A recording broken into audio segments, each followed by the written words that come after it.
Good evening दोस्तों, एक बार फिर से आपका स्वागत है आपके अपने यूट्यूब परिवार आजाद एकेडमी में। एक नई अपडेट आंगनबाड़ी भर्ती को लेकर आई है। देखिए, हमने आपको पहले ही बता रखा है कि किन जिलों में भर्तियां अभी आनी बाकी हैं, वो हमने उस पर एक अलग से वीडियो बना रखी है।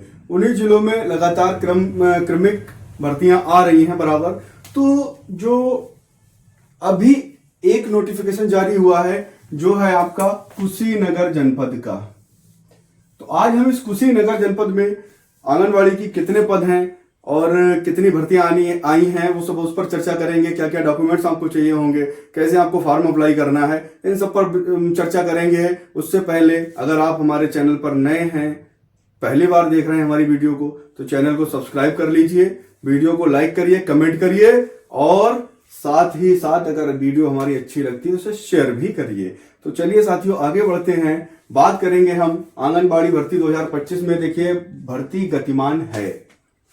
हम आपको बराबर अपडेट दे रहे हैं और बराबर हम आपको बता रहे हैं आपको कैसे फॉर्म अप्लाई करना है, क्या करना है, क्या नहीं करना है, सब कुछ बता रहे हैं। ठीक है, हमारे चैनल पर जाकर आप हमारी पुरानी वीडियो भी देख सकते हैं। आंगनबाड़ी से रिलेटेड जो भी वीडियो पड़ी है आप देखकर पूरी आप जानकारी उनमें प्राप्त कर सकते हैं। तो आज हम केवल बात करेंगे कुशीनगर जनपद की। ये कुशीनगर जनपद में आंगनबाड़ी की भर्ती आई हुई है कार्यकर्त्री की। किसकी? कार्यकर्त्री। सहायिका की भर्ती हम आपको बता चुके हैं, सारे जिलों में निकल चुकी है। केवल एक गाजीपुर जनपद ऐसा है जिसकी लास्ट डेट 18 है, बाकी की सबकी लास्ट डेट आउट हो चुकी है। तो वहां तो आप गाजीपुर के अगर निवासी हैं आप वहां फॉर्म डाल सकते हैं, बाकी और जनपदों में फॉर्म ऑलरेडी पड़ चुके हैं। बात हम कर रहे हैं कार्यकर्त्री की। तो यहाँ ये 44वां जिला है जिसमें भर्ती आउट हुई है कुशीनगर। 43 जिलों में इससे पहले निकल चुकी है, ये 44वां जिला है। बाकी बचे हुए जनपदों में भी ऐसे ही भर्तियां हल्के हल्के आती रहेंगी। तो इसकी लास्ट डेट जो रखी गई है वो है 31/1/2026। अभी काफी दिन है। आज आपको जो वीडियो प्राप्त हो रही है वो प्राप्त हो रही है आपको 13 जनवरी को। तो अभी इसमें 31 जनवरी तक लास्ट डेट है। आप आराम से इत्मीनान से फॉर्म भरिए, कोई जल्दबाजी करने की आवश्यकता नहीं है। आराम से फॉर्म भरिए और अगर डॉक्यूमेंट्स कोई नहीं है आपके तो आप उसे अपना अरेंज करिए, पूरा मतलब बनवाइए, कुछ भी करिए, आप उसे फॉर्म में आप अप्लाई करना ही है। तो देखिए, इसमें योग्यता आपको पता ही है, 12th योग्यता रखी गई है इसकी। ठीक है, पिछली वीडियो में भी हमने जो आंगनबाड़ी की संपूर्ण जो उत्तर प्रदेश की बनाई थी उसमें आपको बताई थी, हमने प्रमाण पत्र भी बताए थे। लेकिन चूंकि कुशीनगर की अपडेट देनी है हमें, तो हम आपको एक बार फिर से बता रहे हैं। योग्यता इसकी 12th है, यानी 12वीं पास आप होना चाहिए कम से कम। ये मिनिमम क्वालिफिकेशन है, कम से कम 12 और अधिक से अधिक परास्नातक। अधिक से अधिक परास्नातक का मतलब एमए या एमएससी आपका होना चाहिए। अगर आपकी योग्यता अधिक है तो मेरिट में आपको चांस पहले मिलेगा। अगर आपकी केवल 12वीं पास है आप, तो 12वीं पास के मेरिट में आपको चांस कम मिलेगा, चांस कम रहेगा अगर एक से अधिक फॉर्म पढ़ते हैं तब। ठीक है, आयु सीमा आपकी जो है वो 18 से 35 वर्ष है और आरक्षित वर्ग को नियमानुसार जो भी 5 वर्ष की छूट दी जाती है वो इसमें रहेगी। ठीक है, तो हमने इससे पहले आपको एक वीडियो दी थी जिसमें हमने आपको बताया था प्रेफरेंस किसे मिलेगा, वरीयता क्रम क्या रहेगा। तो वरीयता क्रम आप उस वीडियो में जाकर हमारे देख सकते हैं, डिस्क्रिप्शन में आपको वो वीडियो मिल जाएगी, आप उसमें उस वरीयता क्रम को आप देख सकते हैं। हम जो बात मेन करने जा रहे हैं वो है हमारी, देखिए, कुशीनगर की। तो इसमें आयु सीमा 18 से 35 वर्ष रखी गई है और जो आरक्षित वर्ग है उन्हें 5 वर्ष की नियमानुसार छूट मिलेगी, जो 40 तक मान्य रहेगी। आय प्रमाण पत्र आपका, देखिए, बीपीएल के लिए आय प्रमाण पत्र की आवश्यकता होगी, तो बीपीएल को ही पहले चांस मिलेगा। बीपीएल की यदि कोई महिला विधवा है सबसे पहले उसे चांस मिलेगा। उसके बाद परित्यक्ता है या तलाकशुदा है उसे सबसे पहले चांस, उसके बाद उसे चांस मिलेगा। बाद में बीपीएल की अन्य महिलाएं हैं उन्हें चांस मिलेगा। उसके बाद एपीएल आएगा, यानी गरीबी रेखा। बीपीएल का मतलब गरीबी रेखा से नीचे जीवन यापन करने वाले और एपीएल का मतलब गरीबी रेखा से ऊपर जीवन यापन करने वाले। तो उसके अगर इनमें से, इन तीनों कैटेगरी में से अगर कोई कैंडिडेट नहीं मिलेगा तब आपको चांस मिलेगा गरीबी रेखा से ऊपर जीवन यापन करने वाले, यानी एपीएल। ठीक है, तो उन्हें मिलेगा चांस। उनमें भी पहले विधवा, फिर परित्यक्ता या तलाकशुदा और उसके बाद अन्य महिलाओं को चांस मिलेगा। तो जो क्राइटेरिया रखा गया है आय प्रमाण पत्र का, पिछली वीडियो में ये कमेंट बहुत आए हैं कि आय प्रमाण पत्र कितना चाहिए। तो बीपीएल के लिए ग्रामीण क्षेत्र में अगर आप निवासी हैं तो 46,080 का आपका कम आय प्रमाण पत्र होना चाहिए, इससे ऊपर का नहीं होना चाहिए। इतने का मतलब यह है कि इससे ऊपर का नहीं होना चाहिए, इससे नीचे का होना चाहिए। इससे ऊपर अगर आप जा रहे हैं तो आप एपीएल में गिनती आपकी होगी, इससे नीचे ही आप बीपीएल में रहेंगे। इतने तक हो या इससे नीचे हो, ठीक है। अगर आपके पास बीपीएल में आपका नाम है और अगर आपके पास आय प्रमाण पत्र नहीं है तो इतने का आप आय प्रमाण पत्र बनवा लीजिए, इससे कम का। शहरी क्षेत्र के लिए आपका 56,460 रुपए रखा गया है, ठीक है। तो 56,460 से ऊपर नहीं होना चाहिए, नीचे होना चाहिए। यह आय प्रमाण पत्र का क्राइटेरिया है, किसके लिए? बीपीएल के लिए। किसके लिए? बीपीएल के लिए। तो आप समझ ही गए होंगे कि हमें किस टाइप का आय प्रमाण पत्र चाहिए। बीपीएल का फायदा उन्हीं को मिलेगा जिनके पास आय प्रमाण पत्र होगा और बीपीएल की लिस्ट में नाम होगा, ठीक है। अब बात करते हैं कार्यकर्त्री में कुल पद कितने हैं आपके?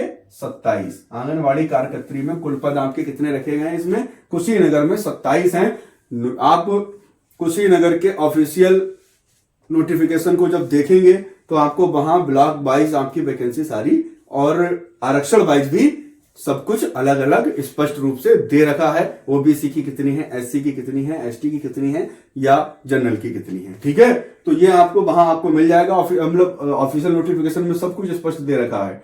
तो ये तो चीज हो गई आपकी क्लियर। अगला है आवश्यक प्रमाण पत्र आपको कौन कौन से चाहिए होंगे। तो देखिए आपको शैक्षणिक दस्तावेज तो चाहिए ही होंगे, जिसमें आपका देखिए कम से कम इंटर की मार्कशीट, फिर ग्रेजुएशन की मार्कशीट और उसके बाद क्या की पोस्ट ग्रेजुएशन की मार्कशीट, ठीक है। हाई स्कूल के देखिए जन्म तिथि प्रमाण पत्र के लिए आपका हाई स्कूल का सर्टिफिकेट मान्य रहेगा।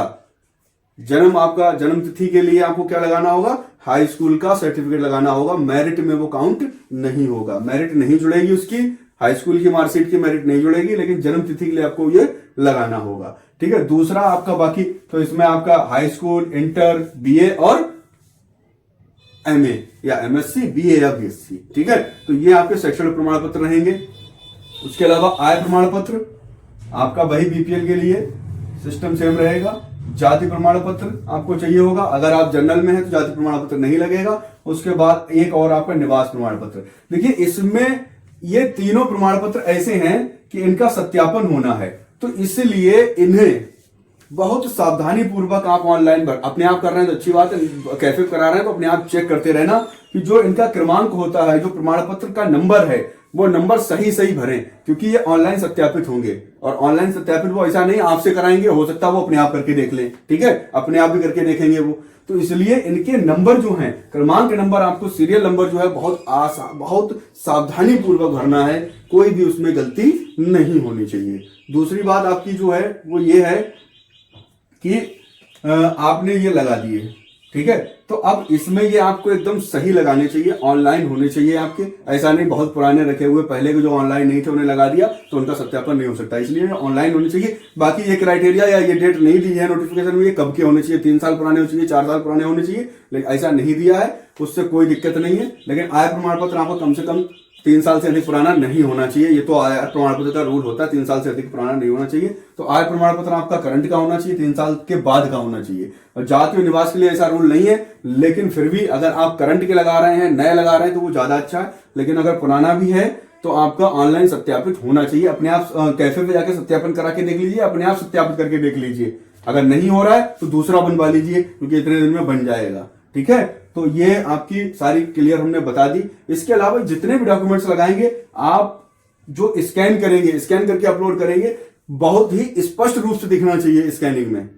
ऐसा नहीं स्कैनिंग धुंधली आ रही है ऐसे आपने लगा दिया तो वो आपका वहां फॉर्म रिजेक्ट कर देंगे। इसलिए स्कैनिंग बढ़िया करके करिए। और स्वप्रमाणित बोला है उन्होंने कि अगर स्कैनिंग करा रहे हैं तो उस पर फोटोकॉपी करा के अपने हस्ताक्षर करके उसके बाद जो है स्कैन कर दीजिए। स्वप्रमाणित बोला तो स्वप्रमाणित आप अपना कर दीजिए। और बाकी के हमने आपको देखिए बता ही दिया है, वरीयता इसकी वही रहेगी, पहले बीपीएल वालों को चांस मिलेगा, ठीक है। दूसरी बात, आप उसी, ठीक है, उसी ग्राम सभा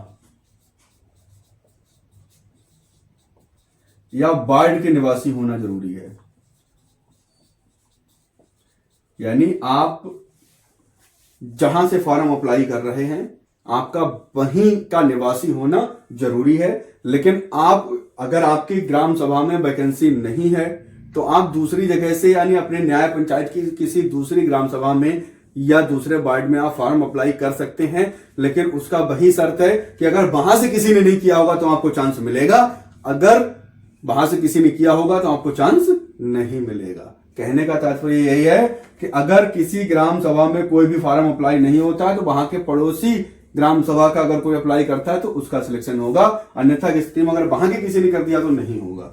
तो ये आपकी आवश्यक नियम, शर्तें सब कुछ हमने बता दी। फॉर्म आपके 31 जनवरी तक अप्लाई हो रहे हैं, आप कर दीजिए। और इसके अलावा अगर आपको इसमें और भी कोई जानकारी चाहिए तो हम अपने वीडियो के लिंक जो है और जो हमने इसका वरीयता क्रम वगैरह है, मेरिट कैसे बनेगी, ये सब कुछ हमने आपको मतलब जो है पहले की वीडियो में बता चुके हैं, तो उसके हम लिंक आपको डिस्क्रिप्शन में शेयर कर देंगे। आप वहां से हमारी वीडियो को खोल के देख लीजिए, आप सब कुछ स्पष्ट हो जाएगा। आज की वीडियो में हम आपको इतना ही बताएंगे और बाकी के लिए आगे हम नेक्स्ट वीडियो में मिलते हैं। आज के लिए इतना ही, बहुत बहुत धन्यवाद।